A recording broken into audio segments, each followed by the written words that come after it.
కేంద్ర ఆరోగ్య శాఖ కరోనా హెల్త్ బులెటిన్ విడుదల చేస్తోంది. ఇప్పుడు లైవ్ లో చూద్దాం. इसी प्रकार वे मजदूर जो राहत शिविरों में रह रहे हैं उनके लिए उपलब्ध सुविधाओं का जैसे भोजन की गुणवत्ता आदि पर अधिक ध्यान देना चाहिए। यद्यपि स्थिति चुनौतीपूर्ण है, लेकिन इस प्रकार के मुद्दों को संबोधित किया जा सकता है। राज्यों को यह भी सुनिश्चित करना जरूरी है कि अब जब मेडिकल टीमों के माध्यम से सामुदायिक परीक्षण यानी कि कम्युनिटी टेस्टिंग की जा रही है तो मेडिकल टीमों को पर्याप्त सुरक्षा देनी चाहिए। इसी प्रकार यदि सामुदायिक परीक्षण के लिए जाने से पहले समुदाय के जिम्मेदार नेताओं को शामिल करके शांति समितियों को सक्रिय किया जाए तो काम सुचारू रूप से किया जा सकता है। इसी प्रकार के प्रयास से कोविड-19 के परीक्षण, उपचार और अन्य संबंधित पहलुओं के बारे में जो लोगों को जागरूक बनाकर उनमें फैली भ्रांतियों को दूर करना है, उसमें हमें मदद मिलेगी। माननीय गृह मंत्री जी के निर्देशानुसार गृह मंत्रालय ने प्रवासी मजदूरों की राज्य के भीतर आवाजाही के लिए एक एसओपी आज जारी किया है, जिससे कि वो जो अनुमति प्राप्त आर्थिक गतिविधियां हैं उसमें रोजगार के लिए सुचारू रूप से जा सके। इस आवाजाही में सोशल डिस्टेंसिंग इत्यादि का सख्ती से पालन किया जाना है। सभी राज्य सरकारों को और केंद्र शासित प्रदेशों को इस एसओपी के क्रियान्वयन के हेतु निर्देश दिए गए हैं। धन्यवाद। ICMR representative please. हमने अब तक 3,86,791 टेस्ट किए हैं, 3,86,791। उनमें से कल के दिन में 37,173 यानी 37,173 टेस्ट हुए। उन टेस्टों में से 29,287 टेस्ट, अब ये लैब की संख्या हर रोज तो बढ़ते जा रही है, 194 लैब्स ICMR नेटवर्क में हैं, उनमें हुए। 7,886 ये प्राइवेट सेक्टर में कल काफी ज्यादा टेस्टिंग में इम्प्रूवमेंट हुआ है, 82 लैब्स में हुआ है। Health ministry representative please. अब तक 2,231 people they have been cured, and which takes our percentage of people who are cured is to 14.19%. कल से टोटल अब तक 1,334 केसेस नए आए हैं और टोटल कंफर्म केसेस की संख्या 15,712 है। लास्ट 24 आवर्स में 27 नई डेथ्स रिपोर्ट हुई हैं, which takes are total death toll to 507 death so far. जैसे कि मैंने आपको कल भी बताया था, माहे इन पुडुचेरी और कोडगु इन कर्नाटका में पिछले 28 दिनों से कोई केस नहीं आया है। इसके साथ ही अगर आज का डेटा देखें तो 54 ऐसे एडिशनल डिस्ट्रिक्ट्स हैं beside the 2 above districts in 23 states and union territories जहां पिछले 14 दिनों से कोई केस नहीं आया है। इसमें 10 नए डिस्ट्रिक्ट्स इंक्लूड हुए हैं। वह डिस्ट्रिक्ट्स है गया और सारण इन बिहार, बरेली इन उत्तर प्रदेश, फतेहगढ़ साहिब रूपनगर पंजाब से, भिवानी, हिसार, फतेहाबाद हरियाणा में, कचार और लखीमपुर असम से हैं। मैं आप लोगों से फिर यही रिक्वेस्ट करना चाहूँगा कि हमारा एफर्ट होना चाहिए कि इन डिस्ट्रिक्ट्स में फर्दर केसेस न आए और वो कंटिन्यूड विजिल हमारी बनी रहे। इसके साथ ही वैक्सीन और ड्रग टेस्टिंग से संबंधित साइंस के फ्रंटियर्स पर काम करने के लिए आज एक हाई लेवल टास्क फोर्स का गठन किया गया है।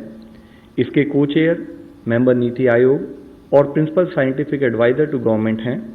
इसके अलावा इसमें AYUSH, ICMR, department of science and technology, biotechnology, CSIR, DRDO, director general of health services और ड्रग कंट्रोलर भी इसके मेंबर्स हैं।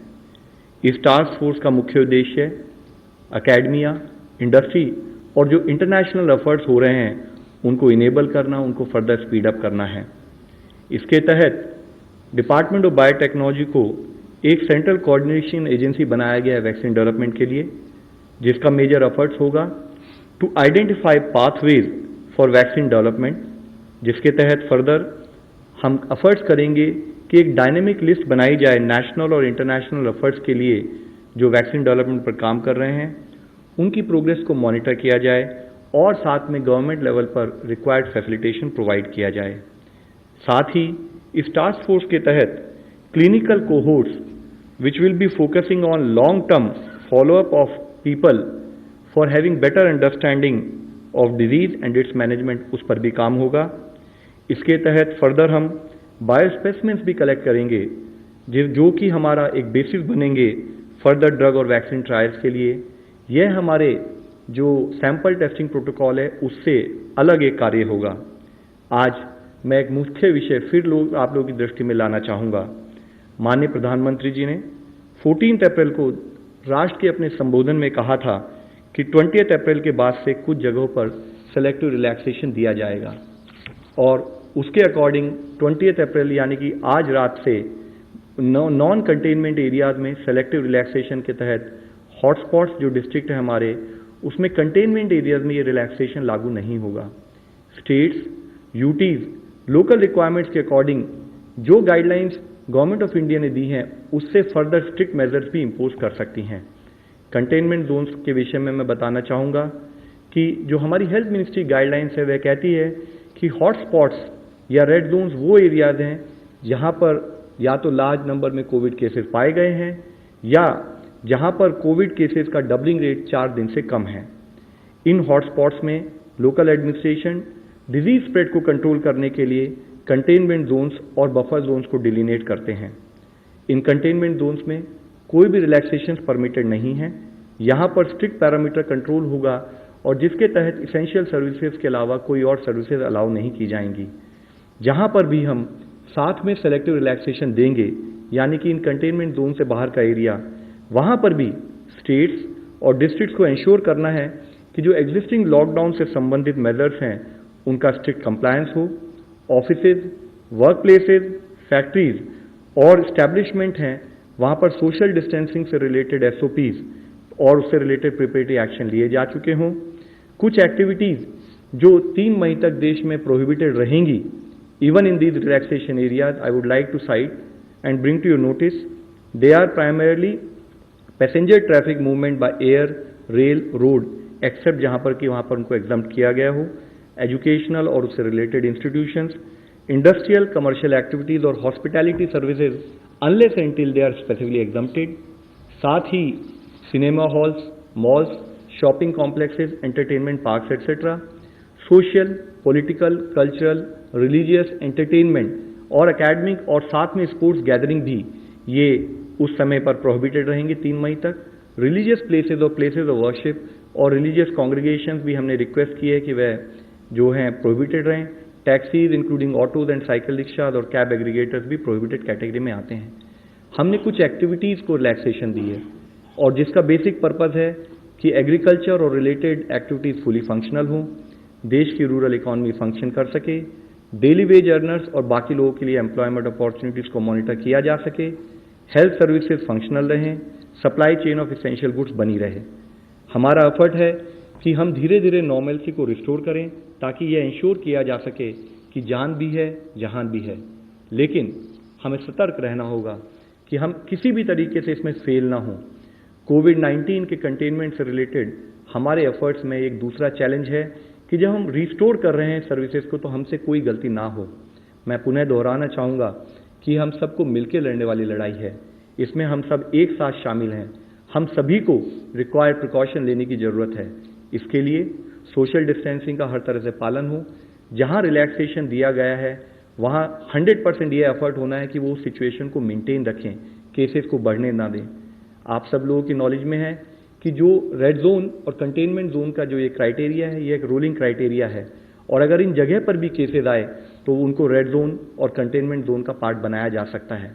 जो कंटेनमेंट जोन्स हैं वहाँ पर स्ट्रिक्ट लॉकडाउन मेजर जो हम इम्प्लीमेंट करेंगे उनके द्वारा हम एक्सपेक्ट करते हैं कि सबके कॉपरेशन से नॉर्मल से रिस्टोर की जा सकती है। रिलैक्सेशन एरियाज जैसे मैंने पहले भी आपको बताया है वहाँ पर भी सोशल डिस्टेंसिंग के सभी SOPs का पालन करना चाहिए, इंश्योर करना चाहिए कि हम रिक्वायर्ड SOPs को फॉलोअप करें। साथ ही एक तरफ जब हम सोशल डिस्टेंसिंग लॉकडाउन की बात कर रहे हैं, दूसरी तरफ हॉस्पिटल इंफ्रास्ट्रक्चर क्रिएशन पर भी हमारा उतना ही एफर्ट है, जिसके तहत अब देश में डेडिकेटेड हॉस्पिटल 755 बनाए जा चुके हैं। डेडिकेटेड हेल्थ केयर सेंटर 1389 बनाए जा चुके हैं, which takes to the total dedicated facilities where severe or critical patients can be treated to 2144. इसी संबंध में किए एफर्ट्स के तहत मैं आप लोगों की दृष्टि में लाना चाहूँगा कि कैसे कर्नाटका में विक्टोरिया हॉस्पिटल को एक डेडिकेटेड हॉस्पिटल के रूप में कन्वर्ट किया गया है।